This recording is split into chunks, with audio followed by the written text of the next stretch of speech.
मेरा नाम अल्पना है। मेरी शादी एक ऐसे परिवार में हुई थी जहां बहुत सारे लोग रहते थे, लेकिन कोई भी किसी के पक्ष में बोलने के लिए तैयार नहीं रहता था। हर कोई सिर्फ अपने काम से मतलब रखता था और दूसरों की परवाह नहीं करता था। मेरे ससुराल में मेरे ससुर भी थे। मेरी सास मुझे मेरी माँ की तरह प्यारी लगती थी। क्योंकि मेरी माँ अब इस दुनिया में नहीं थी, इसलिए मुझे अपनी सास में अपनी माँ की झलक नजर आती थी और मैं उनके साथ वैसा ही व्यवहार करती थी जैसा मैं अपनी माँ के साथ करती। लेकिन एक दिन मेरे ससुर ने मेरी सास के साथ कुछ ऐसा किया जिससे मेरे रोंगटे खड़े हो गए। मेरे पिताजी का भी कई साल पहले देहांत हो चुका था। मैं 7 भाइयों की इकलौती बहन थी और अभी तक किसी भी भाई की शादी नहीं हुई थी, क्योंकि मैं सबसे बड़ी थी और मेरे सभी भाई मुझसे छोटे थे। मैं अपने माता पिता की सबसे बड़ी और पहली संतान थी। मेरे पिता ने हमेशा अपने बेटों को ही अहमियत दी थी। उन्होंने कभी मुझे विशेष महत्व नहीं दिया। मैं बस घर के कामकाज में ही उलझ कर रह गई थी, क्योंकि मेरे सभी भाई काम पर जाते थे और सबसे छोटे 2 भाई घर में ही रहते थे। मुझे इतने सारे लोगों के लिए खाना बनाना पड़ता था। मेरी उम्र भी बढ़ रही थी, लेकिन मेरे पिता को मेरी शादी की कोई चिंता नहीं थी। जब वे मुझसे छोटे मेरे भाई की शादी करना चाहते थे, तो रिश्तेदारों ने कहा कि पहले बेटी की शादी करो। मेरे पिता ने कहा कि उनके पास बेटी की शादी के लिए दहेज नहीं है। उनका मानना था कि बहू तो फ्री में आ जाएगी और साथ में दहेज भी लेकर आएगी। मैं इस बात से बहुत परेशान थी। धीरे धीरे मेरी उम्र बढ़ती गई। कुछ समय बाद मेरे घर में मेरी भाभी आ गई और उन्होंने मेरा जीना मुश्किल कर दिया। वह घर के किसी भी काम में हाथ नहीं लगाती थी। सारे काम मुझे ही करने पड़ते थे। इससे मेरी परेशानी और बढ़ गई थी, क्योंकि भाभी को भी घर के कामों में मदद करनी चाहिए थी, लेकिन उन्होंने कुछ भी नहीं किया।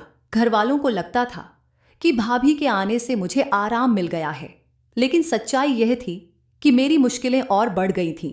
मुझे अपनी माँ की बहुत याद आती थी, क्योंकि उनकी मौत के बाद से ही मेरे ऊपर इस घर की पूरी जिम्मेदारी आ गई थी।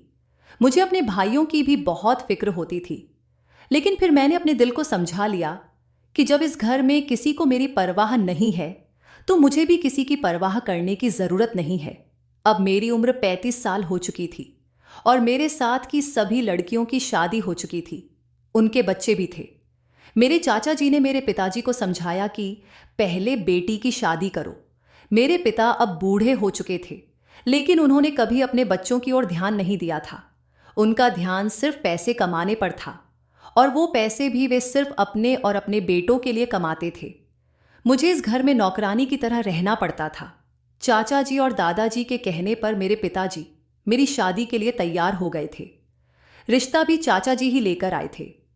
मैं इस बात से खुश थी कि मेरी शादी होने वाली है और इस घर से मेरी जान छूटने वाली है। लेकिन मेरी हमेशा यही इच्छा थी कि मेरी शादी एक छोटे परिवार में हो। जब मैंने लड़के को देखा और उसकी फैमिली के बारे में पता चला, तो मेरा दिल टूट गया। जिस लड़के से मेरी शादी होने वाली थी, उसका रंग बहुत सांवला था और उसकी फैमिली भी मेरी फैमिली की तरह बहुत बड़ी थी। उसके 6 भाई और 2 बहनें थीं। बहनें शादीशुदा थीं और सारे भाई अपनी अपनी पत्नियों के साथ दूसरे शहर में रहते थे। वह लड़का अपने माता पिता के साथ रहता था। लड़का बहुत कमाता था और उसका घर भी बहुत बड़ा था। मेरे चाचा जी यह रिश्ता इसलिए लाए थे क्योंकि मेरे पिता का मेरी शादी का कोई इरादा नहीं था और मेरी उम्र भी ज्यादा हो गई थी। इसलिए मेरे पिताजी ने इस रिश्ते के लिए हां कर दी। इस रिश्ते की हां करने की सबसे बड़ी वजह यह थी कि लड़के वालों को दहेज नहीं चाहिए था, क्योंकि उनके पास सब कुछ था। लड़के की मां ने आकर मुझे सोने की अंगूठी पहना दी थी। मैं खुश थी कि चलो मेरी शादी हो रही है और मेरा पति अमीर है। शक्ल सूरत से क्या होता है, इंसान की कमाई अच्छी होनी चाहिए। मुझे एक ऐसा पति चाहिए था जो मेरी इज्जत करे और मुझे प्यार दे। इसी भरोसे के साथ मेरी शादी उस लड़के के साथ कर दी गई। मेरी ससुराल हमारे घर से बहुत दूर थी। मेरे भाइयों या मेरे पिता ने लड़के के घर जाकर उसके घर को नहीं देखा था। वे बस रस्म अदायगी के लिए ही मुझे विदा कर रहे थे। लेकिन मुझे अपने चाचा जी पर बहुत भरोसा था, क्योंकि वही मेरा रिश्ता लेकर आए थे। पर अफसोस की बात यह है कि मेरा यह भरोसा गलत साबित हुआ। जब मैं विदा होकर अपनी ससुराल आई तो देखा कि मेरे पति का घर बहुत बड़ा था और मेरे पति का रंग बहुत काला था। लेकिन परिवार के जितने भी सदस्य थे वे सब उसी घर में रहते थे। शादी के कुछ दिनों तक मुझे लगा कि वे मेहमान हैं और शादी के बाद चले जाएंगे, लेकिन वे सब वहीं रहते थे और कोई भी अपने घर जाने का नाम नहीं ले रहा था। मेरे पति के अलावा उनके 6 भाई और उनकी पत्नियां थीं।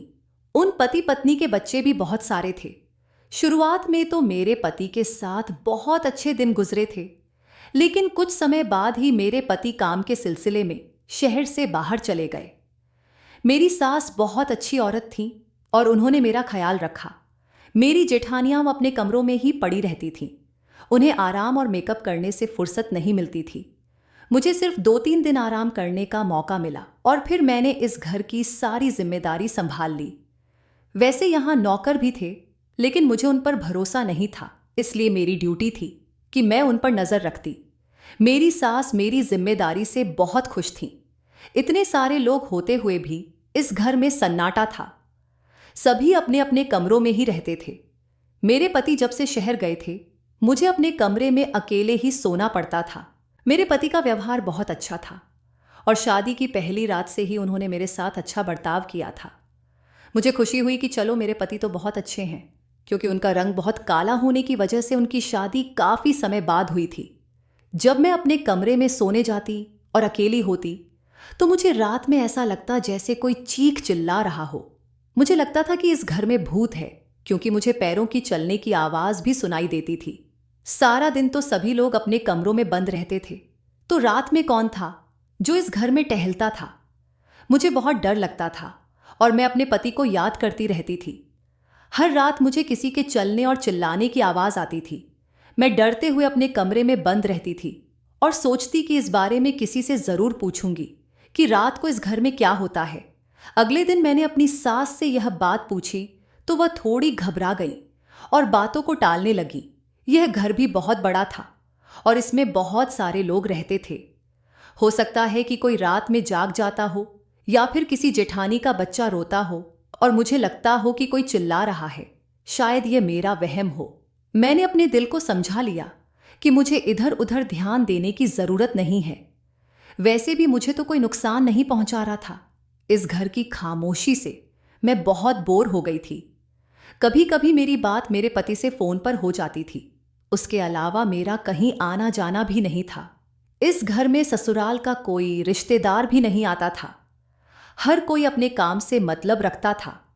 एक रात मैं फिर से सो रही थी और मुझे किसी के जोर जोर से चिल्लाने की आवाज आई।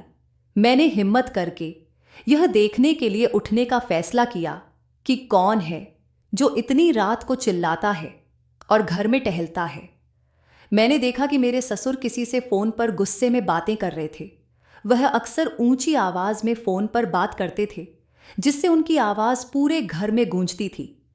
छोटी छोटी बातों पर उनका गुस्सा करना, लड़ाई झगड़ा करना, अपनी मनमानी करना और फोन पर लंबी बातें करना उनकी आदत थी।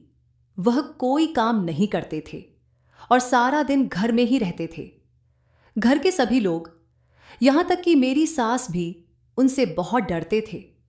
उनका बर्ताव किसी के साथ भी अच्छा नहीं था। वह किसी की सुनते नहीं थे और हमेशा अपनी ही मनमानी करते थे। दिन इसी तरह गुजर रहे थे। मैं हर रात देखती थी कि मेरे ससुर आधी रात में टहलते थे। वह रात को किसी से बातें करते थे और मुझे लगता था कि कोई चिल्ला रहा है। मैं इस बात से भी डरती थी कि कभी कभी वह मेरी सास के साथ मारपीट भी करते थे। कुछ दिनों बाद मेरे पति 2-3 दिन के लिए घर आए। उनके आने से मैं बहुत खुश थी, लेकिन एक बात ने मुझे हैरान कर दिया। जब मेरे पति घर पर होते तो मेरे ससुर मेरी सास पर हाथ नहीं उठाते थे। घर का माहौल बदल जाता था और सभी लोग एक साथ डाइनिंग टेबल पर खाना खाते थे, एक दूसरे के साथ समय बिताते थे। एक दिन मेरे पति ने मुझसे कहा, तुम अच्छी तरह तैयार हो जाओ, हम बाहर घूमने चलते हैं। मैं बहुत खुश हो गई। मेरे पति मुझे एक बड़े रेस्टोरेंट में खाना खिलाने ले गए। वहां उन्होंने पूछा, क्या हुआ, तुम्हारा मूड ठीक नहीं लग रहा? मैंने सोचा कि क्या इस बारे में उनसे बात करना सही रहेगा या नहीं। फिर भी मैंने हिम्मत करके उनसे पूछ ही लिया, आपके पिता रात को आपकी मां पर हाथ क्यों में उठाते हैं?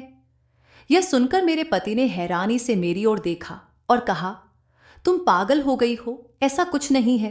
पिताजी तो मां से बहुत प्यार करते हैं। मैं कुछ और कहने वाली थी कि तभी उनके पास किसी की कॉल आ गई और वह कॉल अटेंड करने चले गए। मुझे समझ आ गया कि वह इस बात से अनजान है। जब वह वापस आए तो मैंने कहा, शायद मुझे गलतफहमी हुई थी। चलिए अब घर चलते हैं, काफी देर हो गई है। 2 दिन बाद मेरे पति फिर से अपने काम के सिलसिले में चले गए। जाते समय उन्होंने मुझे शॉपिंग के लिए कुछ पैसे दिए और कहा, अपनी पसंद के कपड़े ले आना।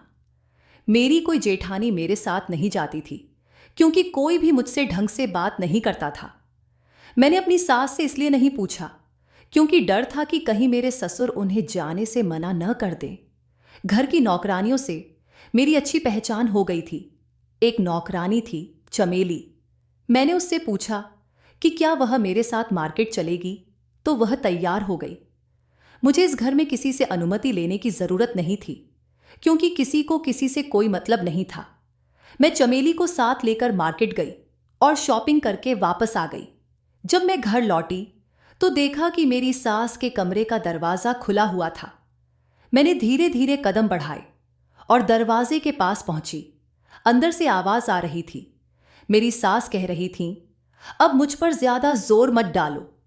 इसका मतलब था कि मेरे ससुर फिर से मेरी सास पर हाथ उठा रहे थे और यह अब रात का वक्त नहीं बल्कि दिन था।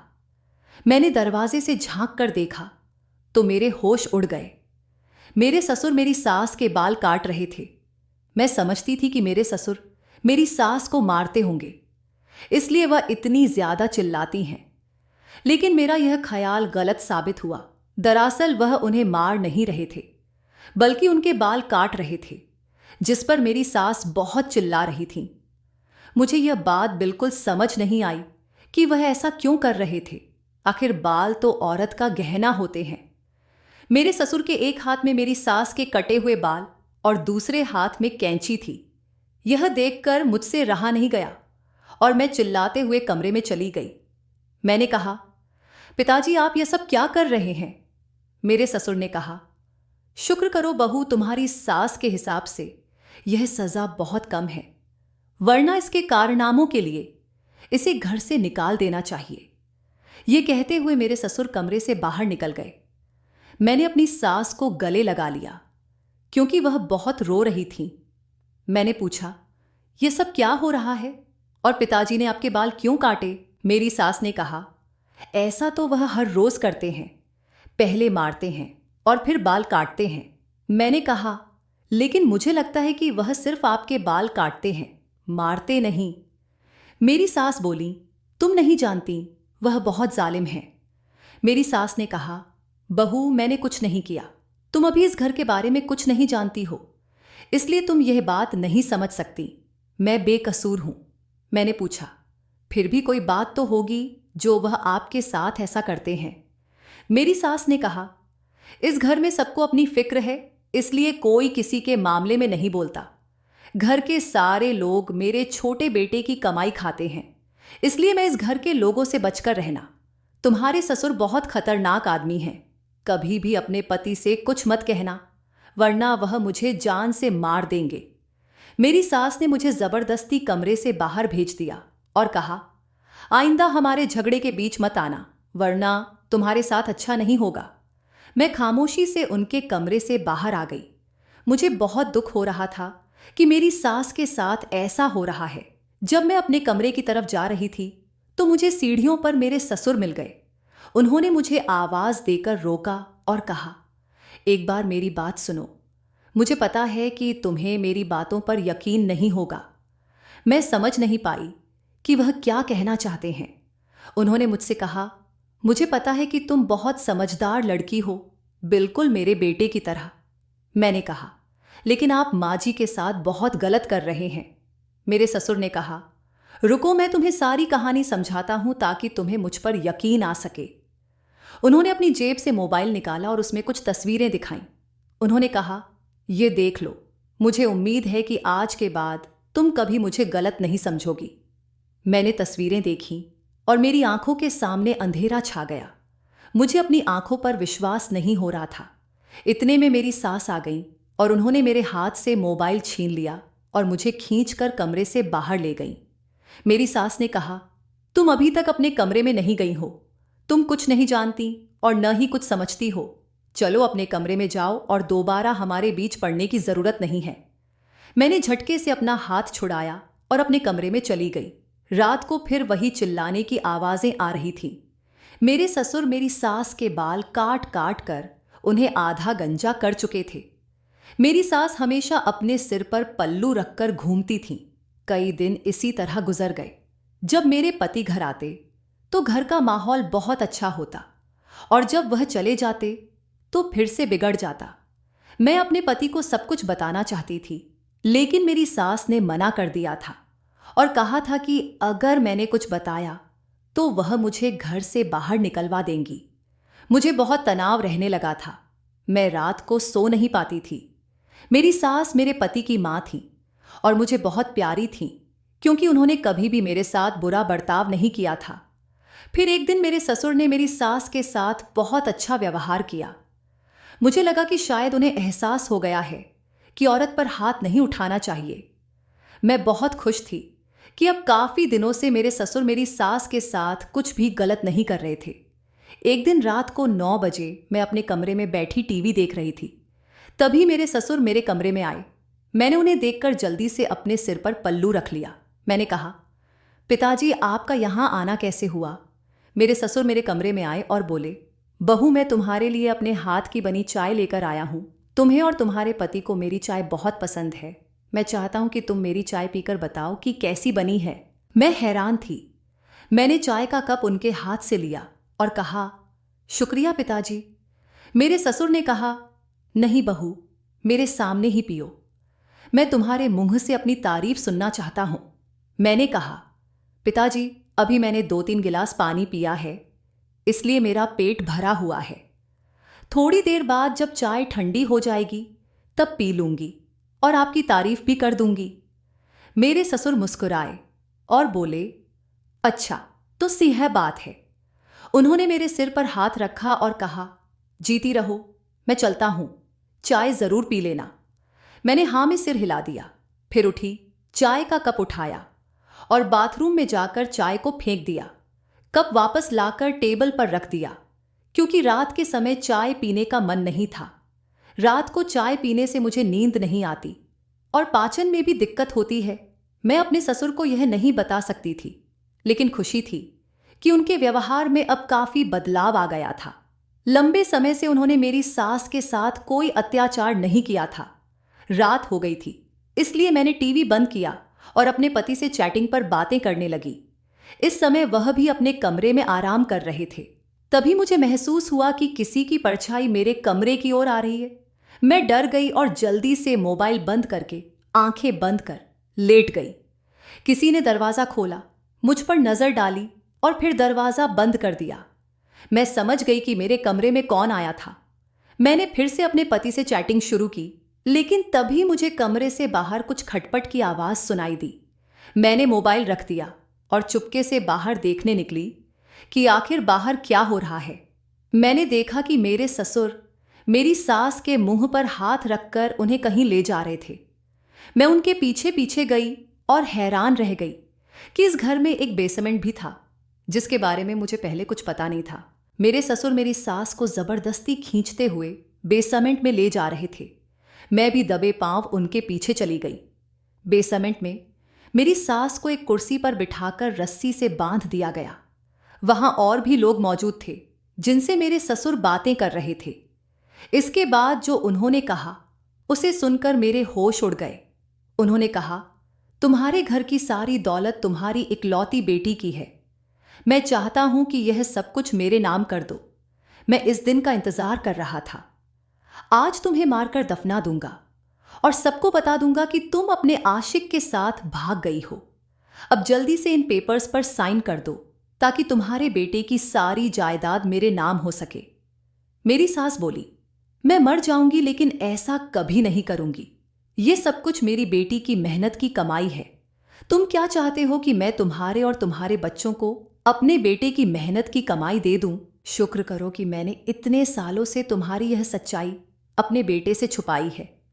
मेरे ससुर ने मेरी सास के मुंह पर जोरदार थप्पड़ मारा और कहा, मैंने तुम्हारी बहू को चाय में नींद की दवाई मिलाकर बेहोश कर दिया है। उसे कुछ भी पता नहीं चलेगा। जब उसकी सुबह आंख खुलेगी तो उसे लगेगा कि तुम अपने आशिक के साथ भाग गई हो।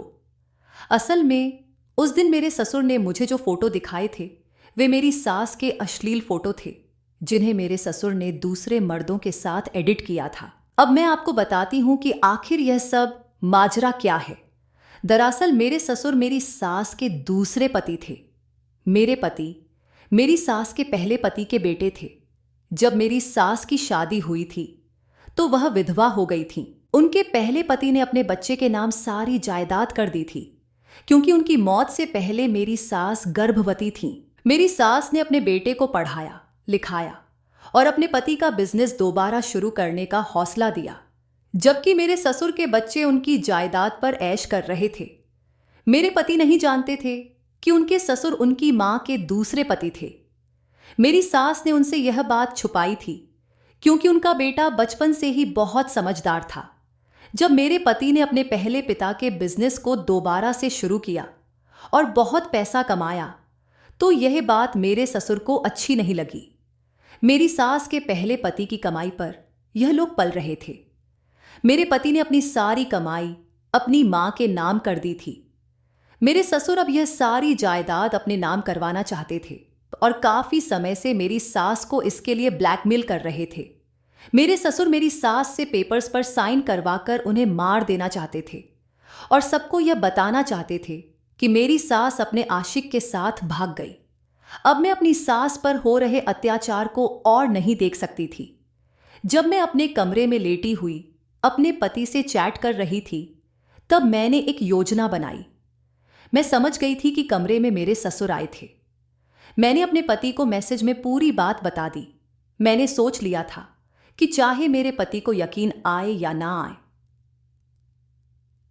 आए, मुझे गड़बड़ का एहसास तो तभी हो गया था जब मेरे ससुर का व्यवहार बदलने लगा था और वह आज पहली बार मेरे लिए चाय बनाकर लाए थे। जब मेरे पति ने मैसेज पढ़े तो उन्होंने जवाब दिया कि वे अपने दोस्त को भेज रहे हैं और मुझे उसकी मदद लेनी चाहिए। साथ ही उन्होंने कहा कि वे घर आने के लिए निकल रहे हैं। उन्होंने यह भी कहा कि अगर यह सब सच हुआ तो वे अपने पिता और उनके सभी बच्चों को घर से निकाल देंगे, और अगर यह बात गलत निकली तो वे मुझे घर से निकाल देंगे और तलाक दे देंगे। मैंने अपने पति से कहा कि वे अपने दोस्त को भेज दें, मुझे सब कुछ मंजूर है।